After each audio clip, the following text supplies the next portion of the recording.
celebrating 13 years of possibility. Pilot Flying J and Halloran Hilton Hill present Anything is Possible. Today's guest, Cait Baby Mac McMahan. Welcome to another edition of Anything is Possible. I'm Halloran Hilton Hill, and these are great stories about great people whose lives serve as proof that anything is possible. And I like to remind people on a regular basis that the possibility doesn't exist just here in the studio with our great guests, but with you as well, and that you ought to seize that possibility. If you will become the person that you were meant to be, you will set the world ablaze. So I hope you will do that. Joining me on the broadcast today is Cait McMahan, AKA Baby Mac. Yes, sir. Welcome to the broadcast. Triple H, thank you so much for having me. It's a blessing. I want to start with the name Baby Mac. Okay. Tell me about that name. All right, simple. Last name's McMahan, so a lot of people call me Cait Mac or whatever. And my favorite movie is Dirty Dancing, so don't put baby in a corner. And a lot of my teammates, friends would call me Baby. And honestly, when I go to the gas station, people just call me Baby, I guess, because I'm small or just whatnot. So Baby Mac, and I ran with it. All right. I first came to know about you because you played for the Lady Vols. You played on 2 national championship teams, but your life starts here in East Tennessee, I believe in Blount County. Yes, sir. Where'd you grow up? I grew up in Blount County, Tennessee. That's it. It's outside of Maryville. It's probably 20 minutes from here. All right, and tell me what it was like growing up there. Do you have brothers and sisters? Tell me about your parents. Tell me about growing up. Tell you about growing up. I grew up in a perfect family, great home. I have a father, Earl McMahan, who is currently the principal at Heritage High School. My mother, Teresa McMahan, went on to live with our Lord. She didn't lose the battle of cancer. She just got tired of winning. That's the way I put it. I have a brother who is 30 years old, and he still lives in Blount County, and he just works, and that's my family. So when was the first time you picked up a basketball? I want to say coming out the womb. I want to say that, but sports has been in my family. My first basketball game, I was in kindergarten, and it was classroom versus classroom, and I believe we had 36 points, and I had 36 of them. I didn't pass the ball. I even stole it from my own teammate because she wouldn't shoot it. That was me starting off as a basketball player. You had 36 points 36 your first points. game you remember? Yes. Yeah, so do you remember dribbling the ball? I And do did remember. you dribble the ball all the time? Oh, definitely. My brother played a huge impact on my basketball skills. He was always in the backyard playing any sport, and I would just come play with him. But basketball was our main sport, and he taught me along with my father and my mother. But dribbling a basketball, I dribbled it everywhere we go. Pistol Pete, once I got my hands on that movie, definitely couldn't stop dribbling a basketball. So I've interviewed Coach Summit a few times. I've talked to her a lot, have known her as a friend, and the one thing she said to me over and over again is that you can't coach effort. Right. Right? Where did you get the eye of the tiger, that competitive spirit that you have? Because I feel it just sitting here with you. Like right now, if we were playing dominoes, you'd be like, pow! Oh, it's over. Right? Where did that come from? I would have to say definitely from my parents, from my father and my mother. My father was an All-American at Maryville College, and my mother was awesome in basketball, and she tore her ACL also in high school. But definitely my parents. When we play games as a family, it's war in the living room. It was war. But definitely have to, give that benefit to my parents. Wow. So now you had a storied career at the University of Tennessee, All-American, and you were on a path toward sports. That was going to be your world. I see no reason why you shouldn't be in the NBA and also with major endorsements, and You've got the look, but you've also got that competitive edge. I wouldn't want to play you in basketball. I mean, you've got that thing. And you have a career-ending injury. What happened? I honestly still cannot pronounce the word, the hospital term that they use for the surgery. Do you remember Greg Odom at all? He played for Ohio State. Absolutely. I had the same knee problem he did. I've had a total of 4 knee surgeries, and we tried everything. This was during my junior year. I started the first 6 games. We tried steroids, we tried the knee brace, and I just couldn't compete at that level with all the practices, working out. And Triple H, I would just be on defense, just trying to guard my player, and my knee would just give out. And you can't play defense.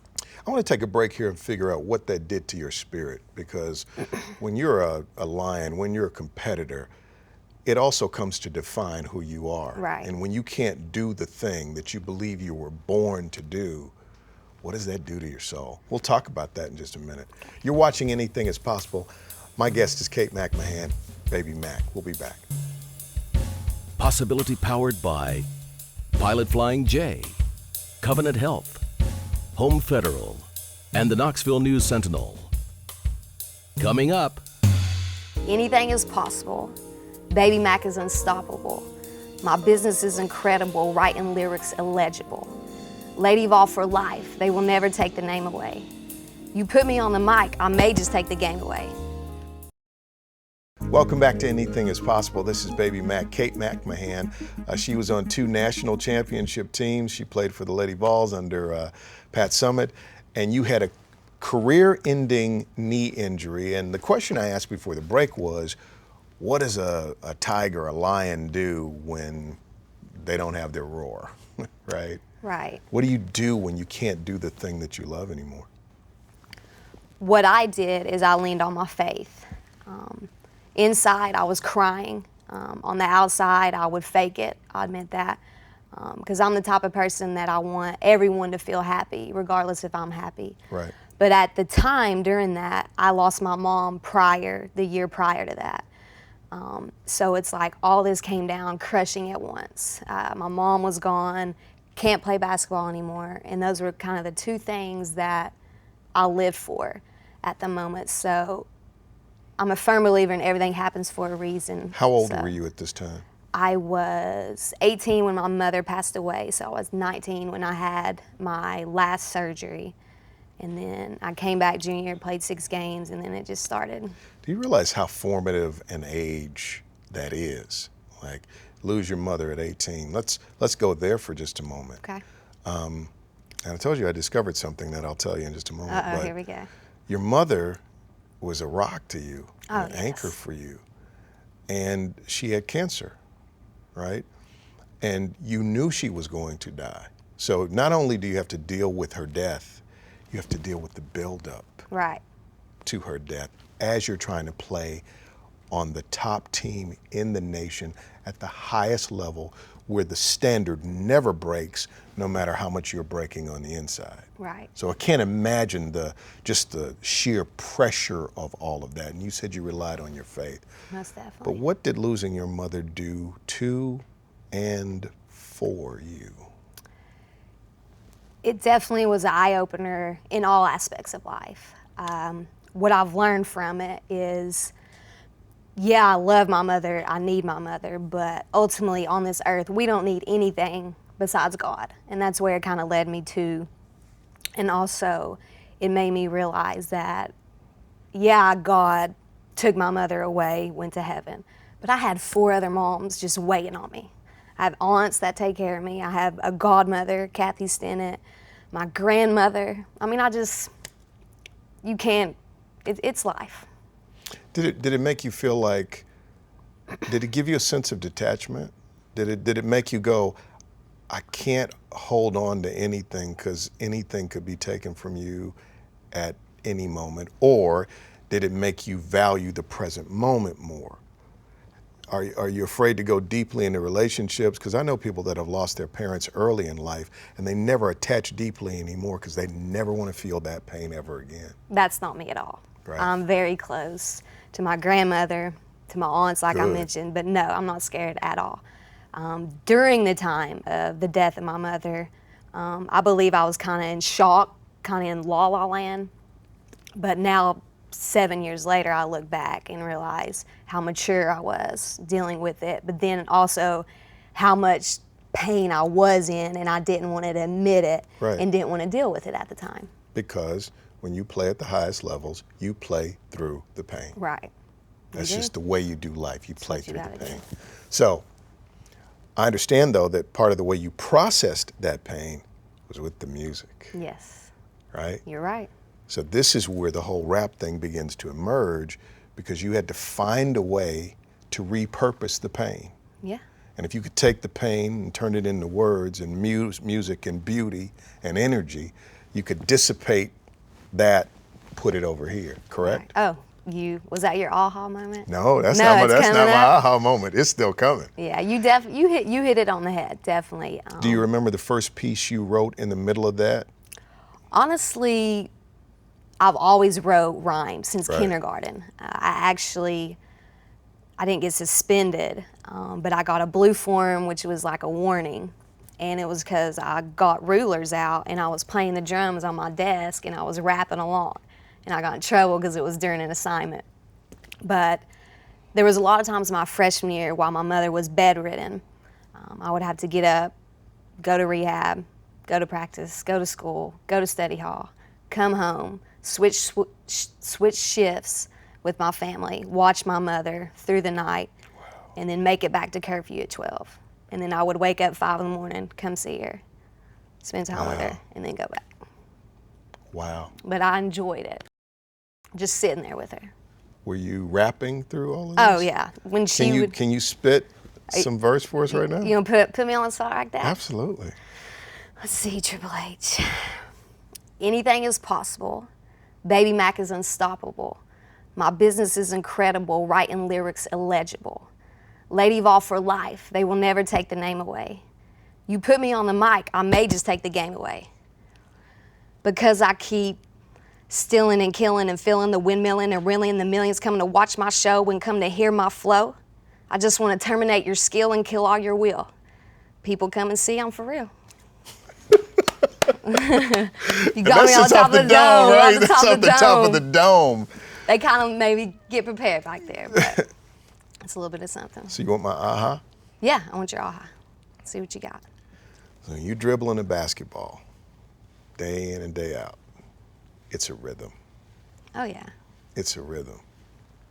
That is a rhythm. You hear it. In fact, there's a point where you move from looking at your hand or looking at the ball to feeling the game, and the game is all about rhythm. Right. And ever since you've been dribbling a basketball, you've been living in a rhythm. Okay. And that's why rap connects with you so deeply, because it is connected to the rhythm. That was my aha about you. Okay. I've honestly never thought about that, but I believe that may work. See? I believe it's a component to a lot of other components. Right. Definitely. I think that's part of, you have that natural rhythm to your life, because basketball is that. It's every bit of that. But then there's something also about you that is just incredible, because as you were talking about going to see your mother, going to rehab, going to practice, going through that, do you even realize that as you were saying that, you showed me a rhythm? Oh yeah? I didn't realize it. There was a cycle to it. And I think that's what you were born for. I think that's why it works. Well, I'm with you. I'll take it. What was the last thing your mother said to you? Did she hear you rap? No, at this point, I was still under basketball. But honestly, the last thing my mother said to me was, "Bring me the gun." She was in and out. So, She said, bring you the gun? bring me the gun. She wanted to die. And so what did you say to her then? Yeah. So you live with that. What did you want to say to her?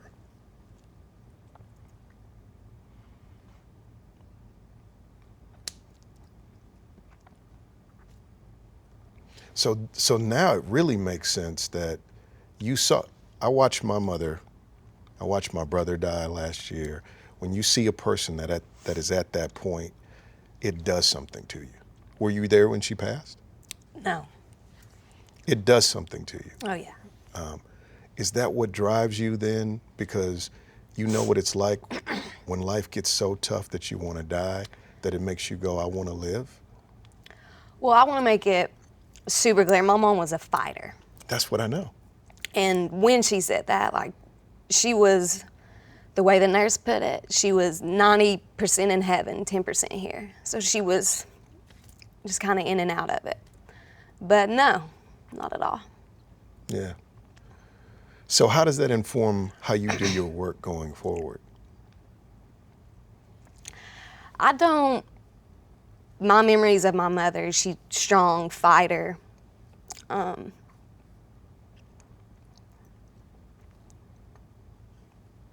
This woman couldn't even walk. And she was just praising Jesus. So she showed you faith, the power Every of it. day. And so that's why when you said, I learned about faith, that's what that is. Yep. Wow. I mean, that's very, thank you for letting us have that moment with you, for sharing that. I'm gonna punch you later for it. Cait McMahan is my guest. This is Baby Mac. We'll be back with more in a moment. Thank you.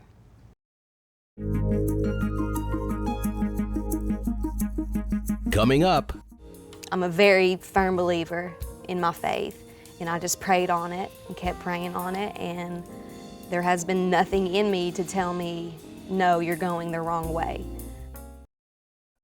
This week, our Home Federal Community Spotlight is on Wesley House Community Center. Did you know that since 1907, the Wesley House has served Knoxville, focusing on academic, spiritual, emotional, and social growth for children and families? To learn more and see how you can get involved, visit wesleyhouse.com. Welcome back to Anything is Possible. This is Baby Mac, Cait McMahan. You know, our objective isn't tears. What we hope is to create a space about possibility. Right. Right. And so in that moment that we just shared together,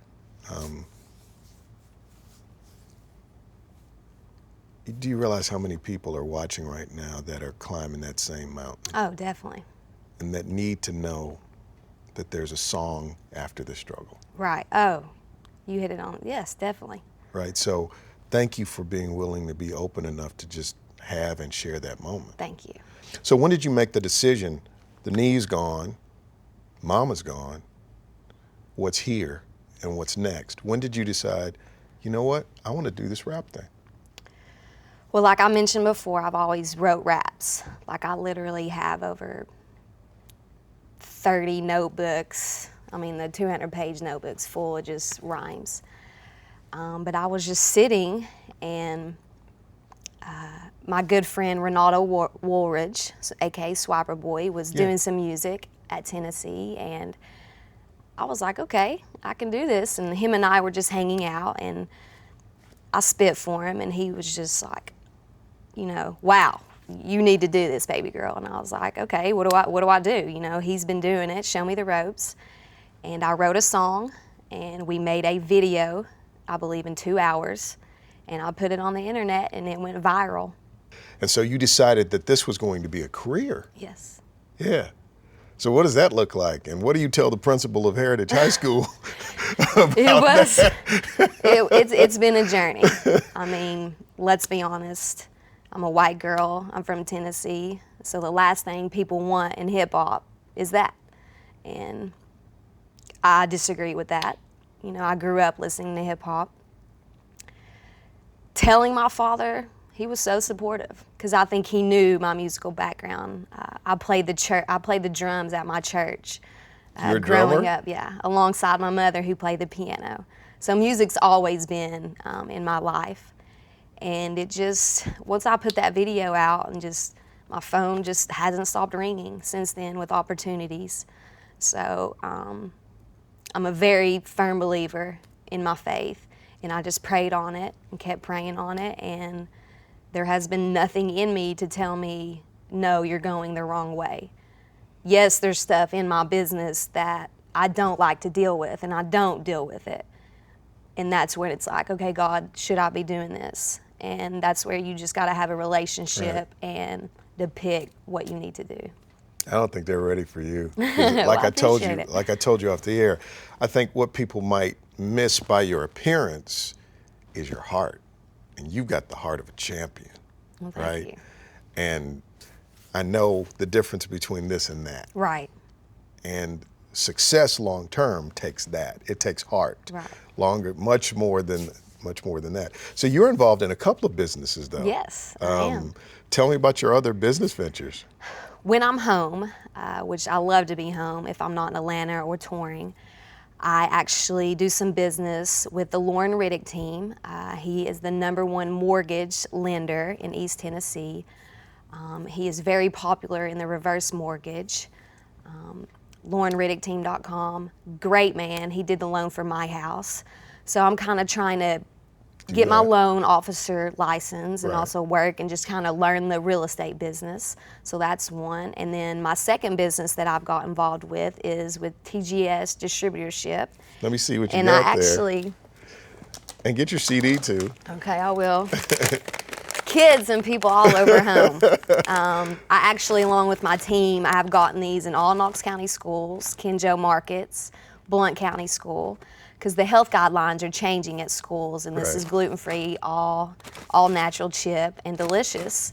So I'm a sales rep for this because I believe in the product. All right, I love that. So. And then would you grab your CD too? Yes. Because I want people to see that. And this is, which we'll get to I'm sure later, but this is the latest album that's on iTunes. It's the sports EP because I just got off tour with ESPN DJing, so we put together a sports EP, so people need to buy it and play it for their tailgates. I want to thank you for being here today and for sharing your story and for sharing your passion, and I wish you the best.